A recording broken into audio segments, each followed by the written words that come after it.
السلام علیکم، کیسے ہیں آپ لوگ؟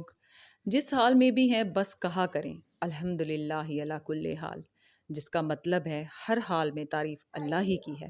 اللہ ہمیں ہر نیک عمل کرنے کی توفیق عطا فرمائے، آمین۔ اب آج کی آیات کا ترجمہ شروع کرتے ہیں۔ پناہ مانگتی ہوں اللہ کی شیطان مردود سے، شروع اللہ کا نام لے کر جو بڑا مہربان نہایت رحم والا ہے۔ پھر شیطان نے دونوں کو اس درخت کے بارے میں پھسلا دیا اور جس عیش و نشاط میں تھے اس سے ان کو نکلوا دیا۔ تب ہم نے حکم دیا کہ بہشت بنی سے چلے جاؤ، تم ایک دوسرے کے دشمن ہو اور تمہارے لیے زمین میں ایک وقت تک ٹھکانہ اور معاش مقرر کر دیا گیا ہے۔ پھر آدم نے اپنے پروردگار سے کچھ کلمات سیکھے اور معافی مانگی تو اس نے ان کا قصور معاف کر دیا، بے شک وہ معاف کرنے والا ہے، بڑا مہربان ہے۔